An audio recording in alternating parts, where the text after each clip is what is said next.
Nigeria's online gambling industry has flourished in recent years as a result of mobile internet penetration and a young population willing to embrace technology. According to reports, around 60 million Nigerians place sports bets, spending over 5 billion naira daily.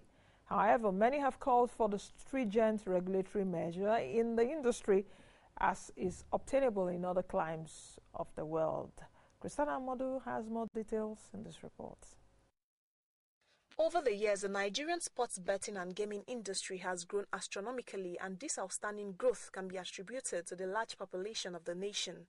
According to reports, around 60 million Nigerians place sports bets daily in the country.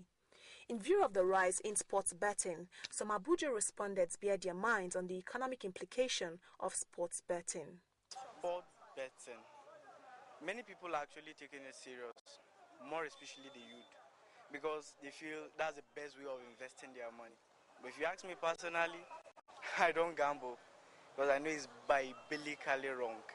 And I do know it's not the best way of investing. There are other online businesses one can do and make money. And very bad arrangement for us by this time. It will not help the future of Nigeria, the youth of Nigeria. It will not make us to develop some good things, and also a lot of people will contribute the betting and few people will get out of it.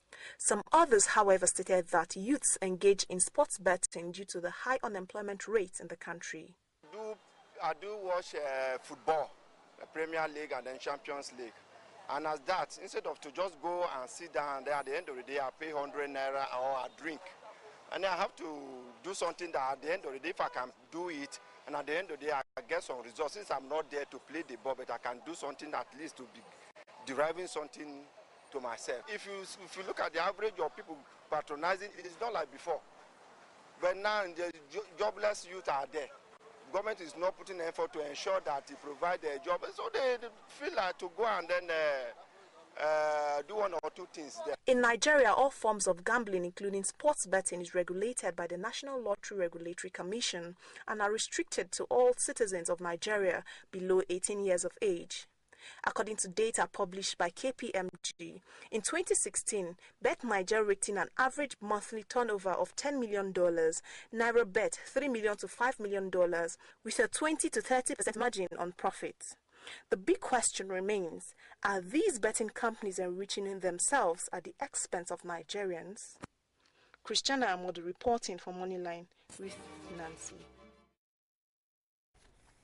We will try to find out if the betting companies are indeed enriching themselves or Nigerians, and that will be in a bit. I'll be speaking with the Chief Executive at NOI Polls, Dr. Wanwu.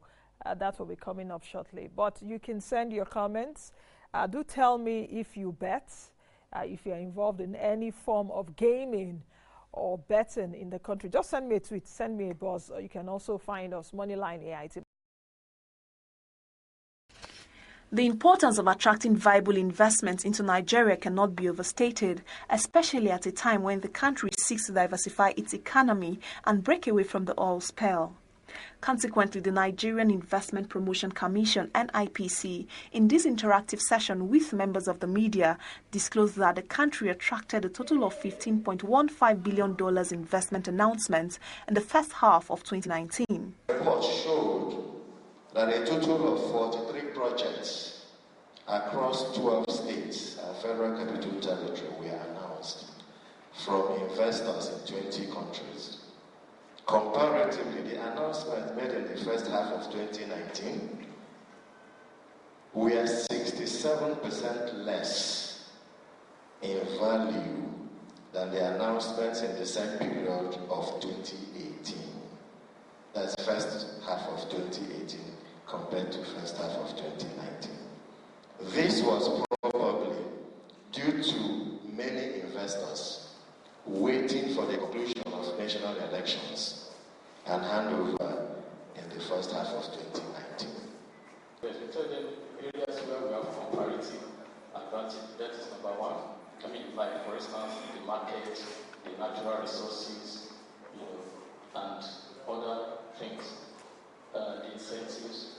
Then we also bring them together. Even these challenges, these things you call challenges, they are constraints. They are also investing opportunities.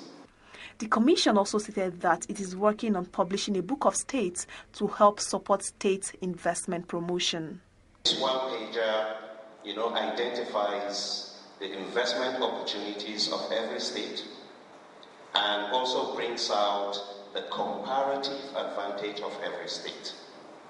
This is so that these states are able to compete amongst themselves in terms of investment inflow. And what we have added to that also is the World Bank rating, so that they can see how they are faring, compared to the other states. So it's a combination of these one-pagers that we have put together, and it's called Book of States. Now, this is almost finished. It's still a work in progress, and what is holding it is because every state governor has to sign off before, we actually publish it. The first half report also identified Netherlands, Morocco and Nigeria as the highest investment announcers in the period under review. Christiana Amodu reporting for Moneyline with Nancy.